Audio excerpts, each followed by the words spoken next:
दोस्तों, हिमालय की तलहटी में एक ऋषि अपनी कुटिया में रहते थे। वे पुराने भारतीय आयुर्वेद और योग के विशेषज्ञ थे। लोग दूर दूर से अपना इलाज कराने आते थे। ऋषि आयुर्वेदिक पद्धति और योग से बीमारियों का इलाज करते थे और अधिकांश रोगियों के रोगों को जड़ से खत्म कर देता है। ऐसे ही एक दिन ऋषि के आश्रम में एक व्यक्ति आता है और कहता है कि मुनिवर, मैं पास के गांव का जमींदार हूँ। मेरा काम ऐसा है कि मुझे दिन में ज्यादातर समय बैठे रहना पड़ता है। अधिक शारीरिक श्रम न करने के कारण मेरा मोटापा बहुत बढ़ गया है और तरह तरह की बीमारियों ने मेरे शरीर में घर बना लिया है। मेरे पास घर पर खाने के लिए बहुत स्वादिष्ट खाना होता है, लेकिन मैं उसे खा नहीं पाता। अब मेरा मोटापा इतना बढ़ गया है कि मुझे उठने बैठने और चलने फिरने में भी परेशानी होती है। इसलिए क्या आप मुझे कोई ऐसा तरीका बता सकते हैं जिससे बिना मेहनत किए भी मैं अपने शरीर को स्वस्थ रख सकूं और इन सभी बीमारियों से छुटकारा पा सकूं? ऋषि ने कहा कि ऐसा भी एक तरीका है। इसके लिए आपको सबसे पहले अपने शरीर में जमा गंदगी को बाहर निकालना होगा, और जैसे जैसे आपके शरीर से गंदगी बाहर निकलेगी और आपका शरीर अंदर से साफ हो जाएगा, तो आपका वजन अपने आप कम होने लगेगा, त्वचा साफ हो जाएगी और आप खुद को पहले से ज्यादा ऊर्जावान महसूस करेंगे। सबसे पहले आप यह समझ लीजिए कि जब हम कुछ खाते हैं तो जब वह हमारे शरीर के अंदर जाता है तो उसका क्या होता है। सबसे पहले भोजन हमारे पेट में जाता है, जहां वह टूट जाता है। फिर हमारी छोटी आंत में जाता है, जहां से हमारा शरीर भोजन के आवश्यक तत्वों को अवशोषित करता है। फिर बड़ी आंत के माध्यम से यह शरीर से मल के रूप में बाहर निकल जाता है। लेकिन क्या हर प्रकार के भोजन को चक्र पूरा करने में समान समय लग सकता है? किसी भी फल को लगभग 3 घंटे लगते हैं। हमारे पेट में 1 घंटा, छोटी आंत में 1 घंटा और बड़ी आंत में 1 घंटा। सब्जियों को उसी अनुपात में 6 घंटे लगते हैं और गढ़वाले अनाज जैसे गेहूं, चावल और दालों से बने उत्पाद को लगभग 18 घंटे लगते हैं। इस चक्र को पूरा करें, यानी कि जिस भोजन में पानी जितना कम होगा, उस भोजन को शरीर से निकलने में उतना ही अधिक समय लगेगा। जमींदार ने कहा, मुनिवर, जैसा कि आपने कहा था कि शरीर से अनाज को पूरी तरह से खत्म करने में 18 घंटे लगते हैं, लेकिन मैं अनाज को 3 से 4 बार खाता हूँ। एक दिन ऋषि ने कहा, यह वह जगह है जहाँ आप गलती कर रहे हैं। पिछला भोजन पच नहीं पाता है और आप अधिक डाल देते हैं। परिणाम स्वरूप पिछला भोजन पूरी तरह से अपशिष्ट के रूप में बाहर नहीं निकलता है। यह अंदर सड़ता रहता है और फंगस और कीड़े पैदा करता है। साधु ने जमींदार की ओर देखा और कहा कि तुमने लोगों के पेट में कीड़े होने के बारे में सुना होगा कि वे कीड़े कहाँ से आते हैं। वे कीड़े इस आधे पचे और सड़े हुए भोजन से पैदा होते हैं जो हमारी आंतों में चिपक जाते हैं। यह जरूरी नहीं है कि आपने कल जो खाना खाया वह आपकी आंतों में गंदगी के रूप में फंसा हो सकता है कि 1 साल पहले खाए गए भोजन का कुछ हिस्सा अभी भी आपकी आंतों में गंदगी के रूप में फंसा हो। ऐसा कुछ भी जो हमें सीधे प्रकृति से नहीं मिल सकता। इसे पचाना और बाहर निकालना शरीर के लिए बहुत मुश्किल होता है और फिर ऐसा भोजन हमारी आंतों में चिपक जाता है और एक मोटी परत बना लेता है। देखिए, हम जो भी खाते हैं वह हमारी आंतों की दीवारों के माध्यम से पचता और अवशोषित होता है और फिर हमारे रक्त में भेज दिया जाता है। लेकिन अगर गंदगी हमारी आंतों की दीवार में जमा हो जाती है तो भोजन के रस के साथ वह गंदगी भी अवशोषित हो जाती है और हमारे रक्त में मिल जाती है और फिर रक्त के माध्यम से हमारे शरीर के सभी हिस्सों में पहुंच जाती है और उनके काम में बाधा डालते हैं और अलग अलग बीमारियों का नाम दे देते हैं। इस बाधा को अगर यह गंदगी हमारी त्वचा की परतों के बीच जमा हो जाए तो हम कहते हैं कि यह मुहासे या त्वचा रोग है। अगर यह गंदगी गांठ बन गई है, हमारी किडनी या पेट के किसी हिस्से में जमा हो गई है, तो इसे हम कैलकुलस मोटापा कहते हैं। ठीक उसी तरह अगर आपको वजन कम करना है तो इस गंदगी को शरीर से बाहर निकालना होगा। हमारी आंतों में बहुत मोटी परत होती है तो उसे हम कब्ज कहते हैं और कब्ज ही सभी रोगों की जड़ है। इसी प्रकार जब यह गंदगी हमारी श्वासनली में जमा हो जाती फिर हम इसे अस्थमा कहते हैं। तो असल में कहने का मतलब यह है कि यह गंदगी ही हमारे शरीर की सभी बीमारियों की जड़ है। और अगर हम इस गंदगी को शरीर से बाहर निकाल दें तो हम अपनी सभी बीमारियों से छुटकारा पा सकते हैं, क्योंकि जो शरीर अंदर से साफ है उसे कोई बीमारी नहीं हो सकती है। ऋषि ने अपने शरीर की ओर इशारा करते हुए कहा कि हमारा यह शरीर एक आदर्श डिजाइन और एक है प्रकृति का अनमोल उपहार। कुछ समय बाद हम अपने शरीर को मां प्रकृति को लौटा देंगे, इसलिए हम सभी की जिम्मेदारी है कि जब तक हमारे पास यह शरीर है हम इसे स्वच्छ और स्वस्थ रखें और इसे वैसे ही वापस दें जैसे मां प्रकृति ने हमें दिया है।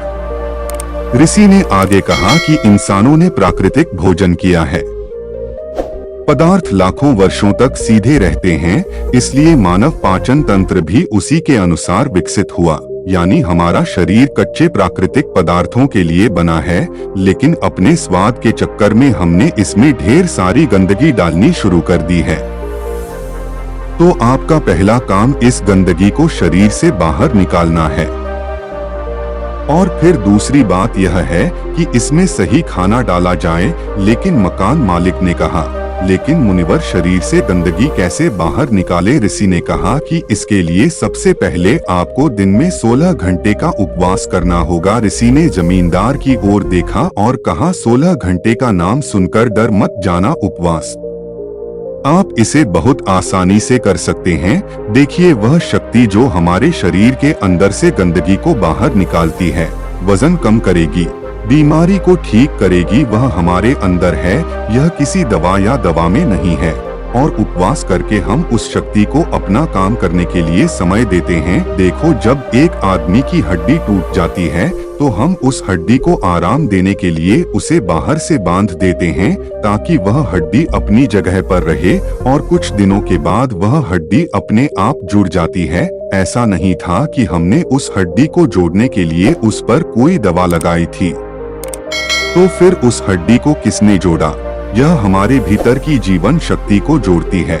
यह जीवन शक्ति बहुत मजबूत है। सोचिए, अगर यह जीवन शक्ति हमारी हड्डियों को जोड़ सकती है तो क्या यह हमारे अंदर की गंदगी को बाहर नहीं निकाल सकती है?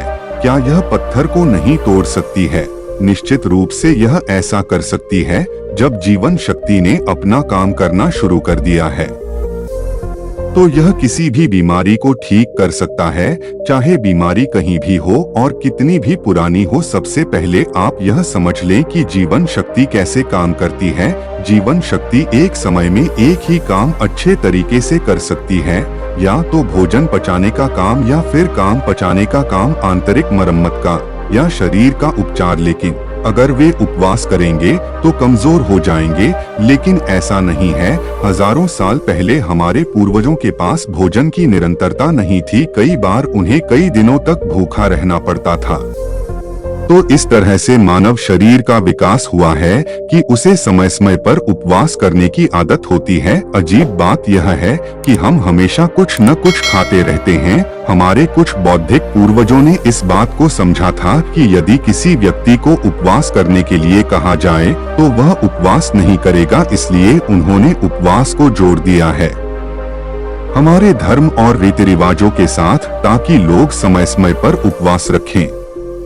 उपवास के दौरान हमारी जीवन शक्ति शरीर के हर हिस्से तक पहुंचती है। यह शरीर में जमा गंदगी को मल, मूत्र, खांसी और पसीने के रूप में बाहर निकालता है। ऋषि ने मकान मालिक से कहा कि एक बात का हमेशा ध्यान रखना कि रात का खाना हमेशा हल्का होना चाहिए। और अगर आप अभी 16 घंटे तक उपवास नहीं कर सकते हैं तो आप 14 घंटे से शुरू करें और इसे धीरे धीरे 16 घंटे तक ले जाएं। पहले तो आपको यह मुश्किल लगेगा, फिर धीरे धीरे यह आपकी आदत का हिस्सा बन जाएगा। ऋषि ने एक और तरीका बताया है जिसके द्वारा आप अपने शरीर से गंदगी को बाहर निकाल सकते हैं। वह है शरीर की मालिश और पसीने के माध्यम से। जब हम सप्ताह में कम से कम 3 बार तेल से शरीर की अच्छी मालिश करते हैं तो इससे हमारा रक्त तेजी से चलता है, और यह रक्त उसके साथ चलता है, नसों में जमा अपशिष्ट को गुर्दे तक ले जाता है, जहां से इस अपशिष्ट को हटा दिया जाता है पेशाब के जरिए शरीर से बाहर। इसी तरह जब कोई व्यक्ति कड़ी मेहनत करता है तो उसके शरीर में जमा गंदगी और चर्बी पसीने के रूप में बाहर निकलती है। ऋषि ने आगे कहा कि स्वस्थ रहने के लिए शरीर से गंदगी निकालने के लिए सही आहार लेना जरूरी है। अब मैं आपको भोजन के 3 नियमों के बारे में बताने जा रहा हूँ। पहला नियम, अपने आहार में 40 से 50% सजीव भोजन शामिल करें, चाहे वह फल हो, हरी सब्जियां हो, सूखे मेवे हो या अंकुरित अनाज हो। कुल मिलाकर इसे पकाया नहीं जाना चाहिए। ज्यादातर लोग मृत भोजन खाते हैं और फिर स्वस्थ रहने की उम्मीद करते हैं।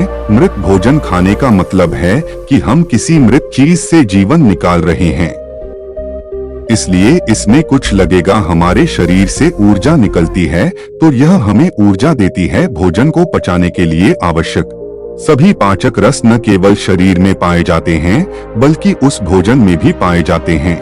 लेकिन जब हम उस भोजन को पकाते हैं तो उसमें से बहुत से पाचक रस नष्ट हो जाते हैं, और जब हम बिना पाचक रसों के खाना खाते हैं तो हमारे शरीर को उन सभी पाचक रसों को दोबारा बनाना पड़ता है जो नष्ट हो गए हैं। लेकिन किसी व्यक्ति का पाचन तंत्र कितना भी अच्छा क्यों न हो, वह उन सभी पाचक रसों की दोबारा नहीं बना सकता जो नष्ट हो गए हैं। इन्हें कुछ हद तक बनाएं।